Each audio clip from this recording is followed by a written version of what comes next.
Okay, so we are gonna start out by looking at like your exponent rules that we did in Algebra 1. So a monomial has that prefix mono, which means one. Everybody okay there? So some examples of a monomial, like a regular numerical value is a monomial. A single variable is a monomial. If I have 8x, that's also considered a monomial. If I have 6x to the third, also a monomial. And if I had something that looks like this, negative 2xy to the fifth, also a monomial. Like all of those things qualify because it's one thing. There's no addition and subtraction separating terms. Does that make sense? It's a single term. All right, so we're going to go back and look at these exponent rules that y'all had in Algebra 1. So your product rule, if I have a to the m and I'm multiplying it times a to the n, then I would have a to the, what do I do with m and n? We add them together. So it would be m plus n because they have the same base. If they had different bases, that wouldn't be true. But as long as they have the same base, we're going to add the powers. Same thing as x times x gives you x squared. Everybody good there? So if I had x squared times x to the fifth, that would end up giving me x to the what? 7. Okay. All right, your power rule. That would be if I had a to the m inside of parentheses and I have an n on the outside, what do I then do with my m and my n? You multiply them together, so it would be m times n. So if I had, let's say I have 2x to the third, and I have that also to the third power. You have to remember that everything inside that parentheses gets that power. Are y'all okay with that? So that means I have 2 to the third, x now to the ninth, because the power here is 1, right? The power with your 2, so 1 times 3 gives you 3. Is everybody okay there? Which would then be 2 to the third is 8, and then my x to the ninth. Everybody okay there? Questions at all on that? Okay, your quotient rule, if I have a to the m and I'm dividing a to the n, then what do I do there with my m and my n? Subtract them, good. M minus n. So if I had x to the 7th over x squared, then that would give me x to the 5th. Okay, our negative exponent rule. If I have a to the negative m, you'll remember we don't want to leave a negative power. And so in order to make that positive, we're going to have to shift the a down to the denominator. Do y'all remember doing that? Okay, so this would change to 1 over a to the m, and now it has a positive exponent down there. So if I had x to the negative 4, then I would end up with 1 over x to the 4th. Everybody okay there? Yes? Okay. All right, so I'm going to kind of come over here. Let's say, I'm going to go back to this problem right here that we had with the quotient rule. Let's say I had the 2 on top and the 7 on the bottom. Then that would give us, excuse me, x to the what? Yeah, it'd be x to the negative 5, which I would then have to rewrite that as 1 over x to the 5th. When we did that in Algebra 1, y'all were decently comfortable with looking at 7's bigger on the bottom, so I know x is going to be on the bottom, and I still do 7 minus 2, and I get the 5. It just has to be on the bottom because the bigger number is down there. The way that you go about it doesn't matter. If you want to go through here to get to here, that's fine. You can go straight to here. Everybody good there? Okay, also, if I had something that looks like this, let's say I had 2 over 5x to the negative 3. So my negative 3 is now in the denominator, that x to the negative 3, so it needs to go to the numerator. Y'all okay with that? What about the 5? Does it need to move? No, it doesn't, because it doesn't have the negative exponent. The exponent is only attached to what's directly in front of it. So then the 2 would stay up here, the x to the third would go to the top, and the 5 would stay down here. Everybody good with how that works? Okay? Alright. And your 0 exponent rule. Anything to the 0 power is always equal to 1.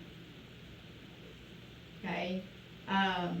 If you had something that looked like, you shouldn't see this, but if you did, if you had 0 to the 0 power, that's undefined. I don't normally see that come up, but if it does, it is undefined. Okay, so if I had 7x squared and the whole thing was to the 0 power, then what would I end up with? Say again? Yeah, the whole thing would end up being 1. Because 7 to the 0 gives you 1. This becomes x to the 0 because 2 times 0 is 0. And so you have 1 times 1, which is just 1. Is everybody okay there? Alright, so let's get down here and kind of put it in some problems that we've got. So I've got 5x squared minus or times negative 7x squared. So my coefficients, I'm just going to multiply them like normal. Y'all good there? So 7 times, or negative 7 and 5 gives you negative 35, and x squared times x to the 6th is going to give you x to the what? 8, yep. Okay. The next one, this has your power rule involved, so we have to take care of the power rule before I can combine these two things. So here, let me remind you, I'm out here to remind you of this. If I have a negative inside of a parentheses and I take it to an even power, then I'm going to end up with a positive. If I have a negative inside my parentheses and I take it to an odd power, then I'm going to end up with a negative. Everybody okay with that rule? Alright, so if we look at this one right here, I've got this negative out front to an even power, so the negative is going to drop off. Good there. Then I've got 2 squared, which is what? 4. A to the third squared is going to give you a to the what, Parker? 6. A to the 6. Alright, b to the what, Ben? Right. Alright, now I'm going to multiply that times 8ab to the 9th.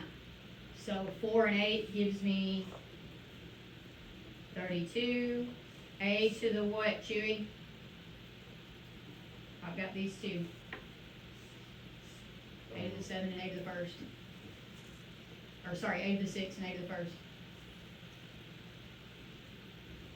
What do I do with my powers? Add them. So what's 6 plus 1? Okay, so I got A to the 7. Alright. B to the what, Ethan? I've already got 9 here. What do I do with these two? No. What do I do with them, Bryson? Add them. So what do you get? 11. All right, here, number 3. What do I need to do first here?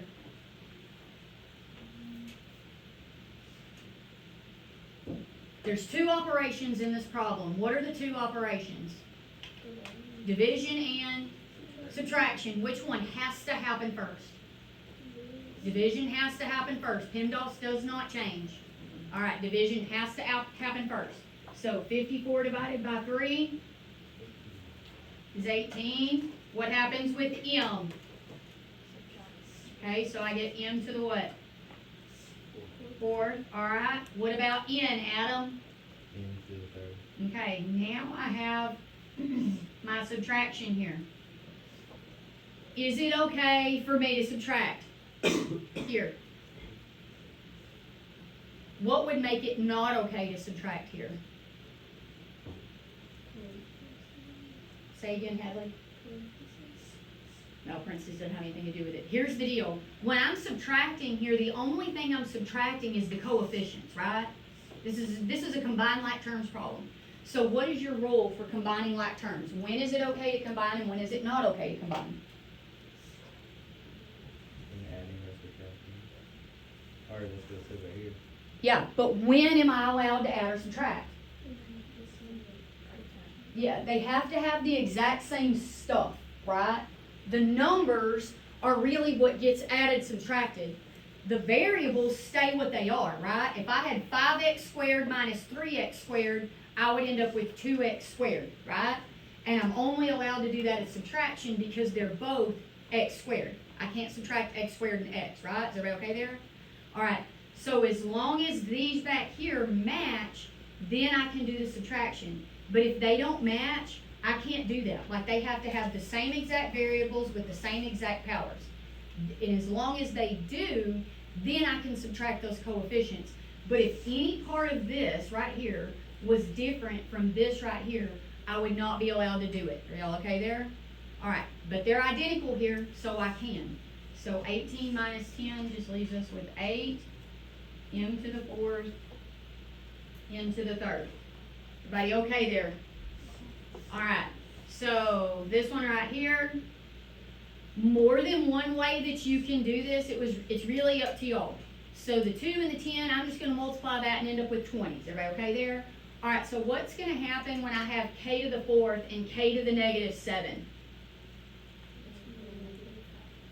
Yeah, it would be negative, so what would I do? What do I do with the 4 and the 7? The negative 7. Okay, you could move the 7 to the bottom. You could absolutely do that, which would change this from multiplication to a quotient rule, right? Because it's multiplication, what is our rule with powers for multiplication? No. Well, in this case, kind of.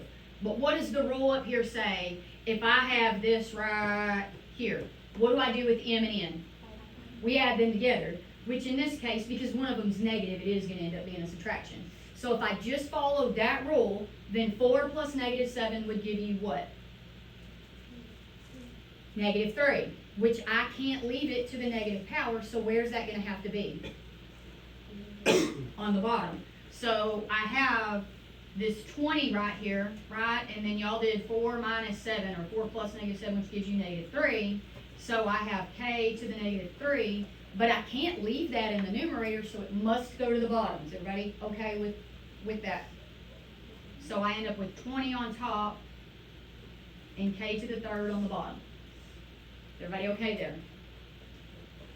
All right, so let's look at 5. What am I going to do with 2/3 and my 1/6? Or what do I need to do first here? Let's start there.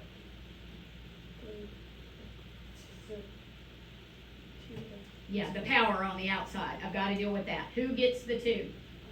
Everything inside, right? So 2/3 squared means 2 squared over 3 squared, which is going to be 4 over 9.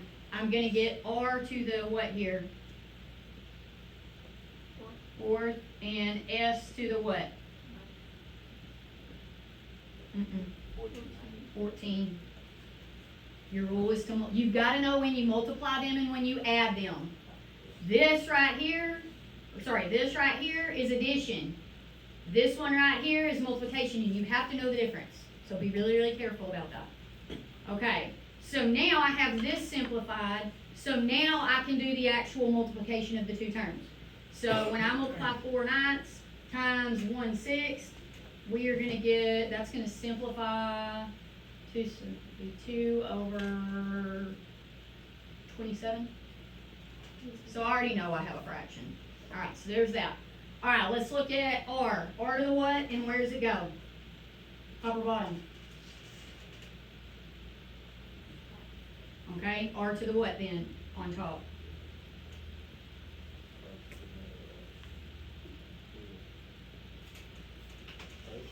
Say again. I have 4 of them here and 3 of them here. What do I do with 4 and 3? Add them together. So that gives you r to the what? 7. All right. What about s?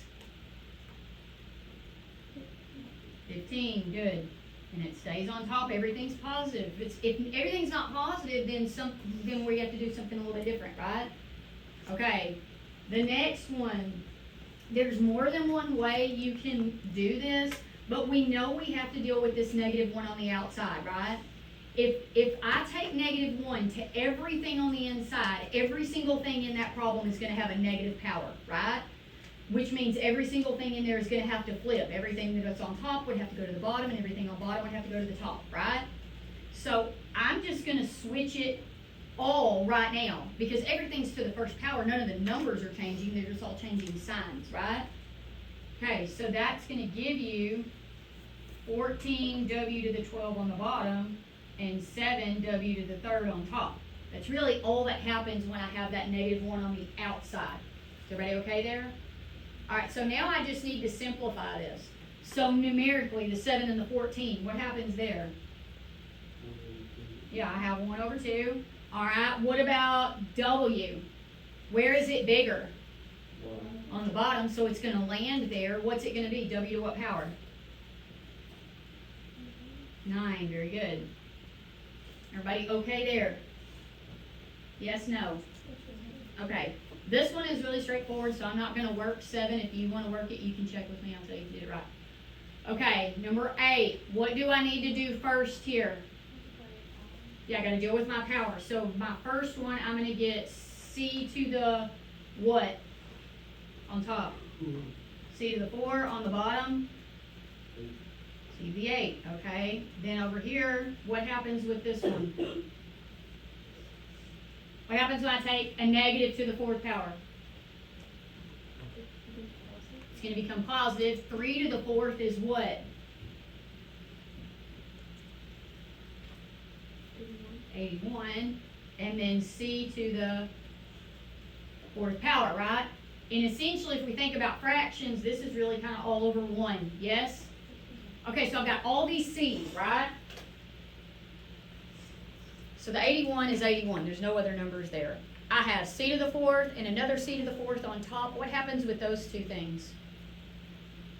What would happen with my c to the 4th on top, the two of them? We'd add them together and get c to the what? 8, and then on the bottom I also have c to the 8. So what happens with c to the 8 on top and c to the 8 on bottom? They cancel each other out, and I'm just left with what here then? 81. All the variables happen to go away. Everybody okay on that? Okay. So let's come back up here. This says, give an example of two monomials with a quotient that would come out to be negative 3n squared over m. There's a ton of things that would work here. Okay? So the quotient means I did division, right? Yes? Okay, so that means I started with something that was division. What could I divide? Two numbers that I could divide and end up with -3.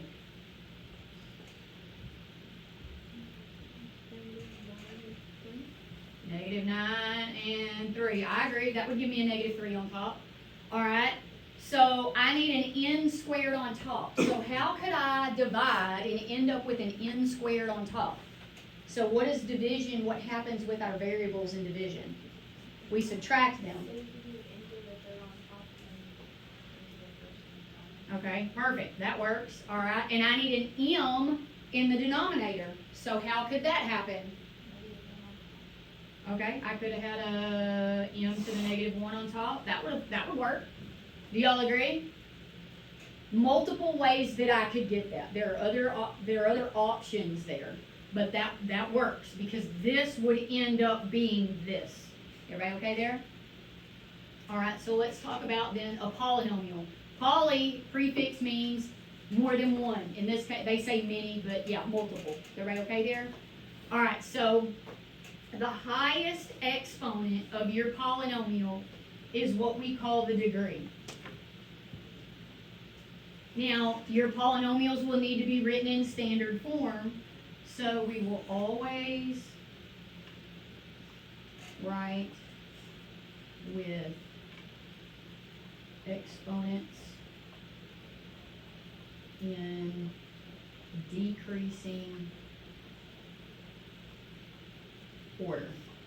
So basically, greatest to least with your constant at the back. Okay? If we have multiple, let's say you have multiple variables, because sometimes this happens, not very often, but occasionally, and you're going to have a couple of examples. If you have multiple variables, then we still follow this rule, but we also go alphabetically. So if I, for for example, if I have x squareds and y squareds, the x squareds are gonna be before the y squareds. Everybody okay with that? That's kinda how it works. Okay. So we've got these polynomials here, and if we follow our rule, we're looking for the highest power. So the highest power that we see in number 10 is what? Yeah, to the fifth. And I'm going to rewrite mine as x, and here sound like k. So I'm going to write this one first. It would be negative x to the fifth. All right, what would be next then? To the third. So minus 3x to the third, because they don't have a fourth here. Then I would have what? Okay, so plus, and you could write it, I'm going to go ahead and write it the way they wrote it. You could also write that as x squared over 4. Sometimes you'll see it that way. So either way is fine. Okay, then what? Yep, plus 8x, and then my constant minus 1 is going to be at the back. Everybody okay there? So this would be considered a degree 5 because that's the largest power. Is everybody good? Okay. So this one has multiple variables, what I was kind of talking about up here. So I have A's and B's together, A and B together. I have a B and then I have an A. A's must come first.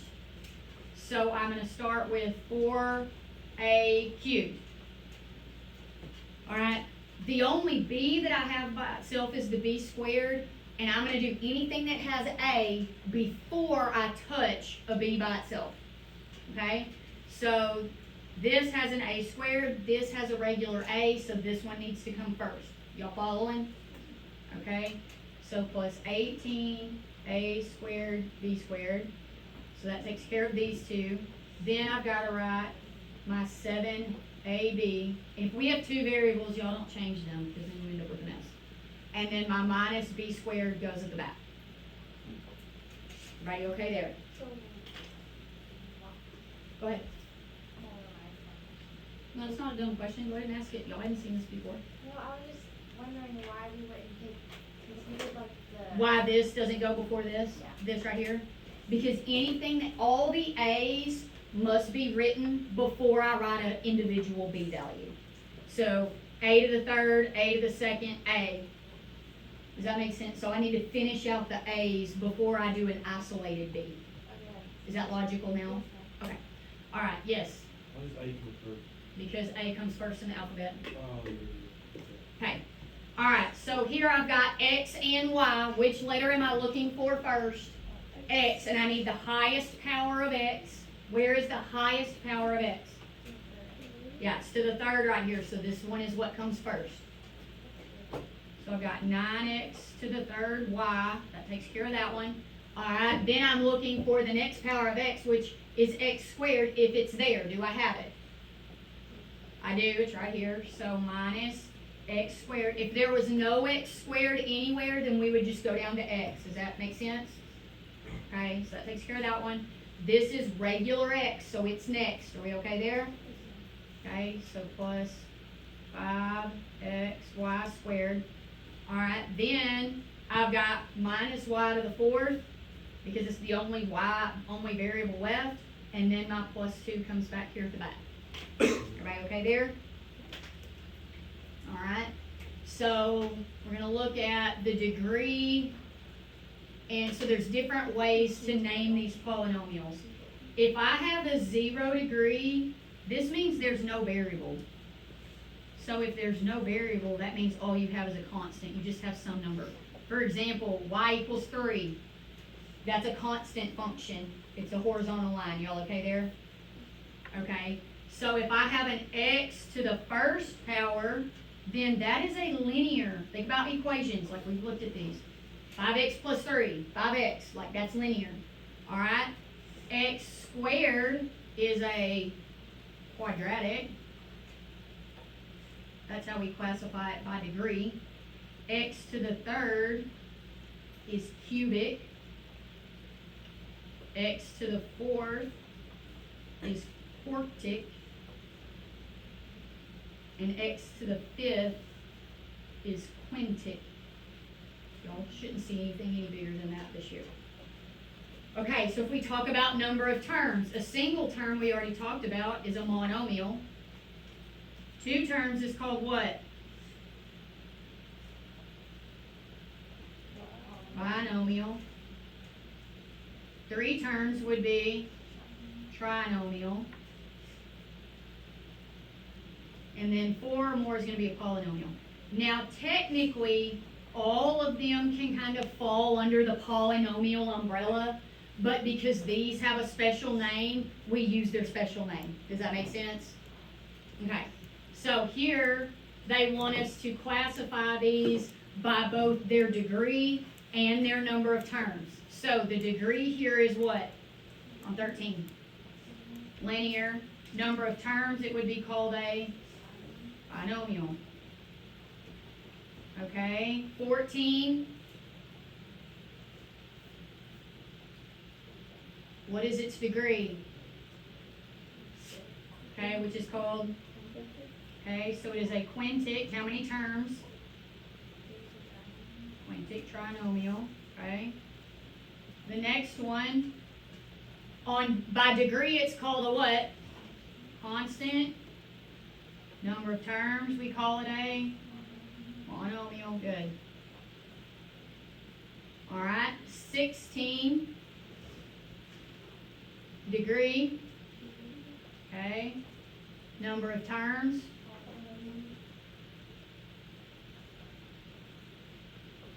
Okay. 17.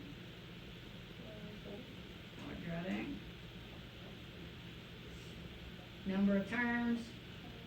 Trinomial. I'm about to abbreviate that, so I'm not writing that all the way every time. All right. 18.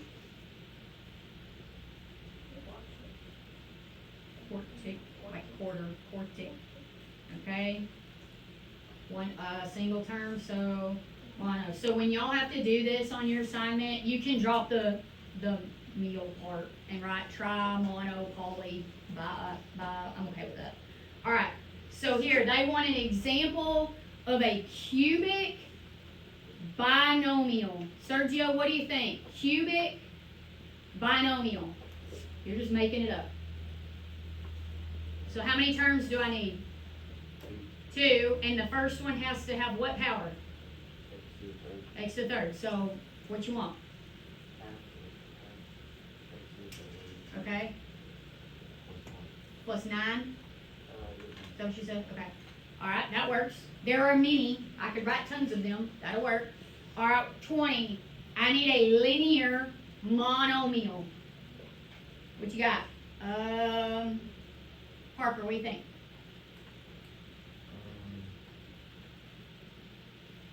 X. Yeah, just X. Yeah, X will work. 5x, 10x, really doesn't matter. All of those will work. Everybody okay?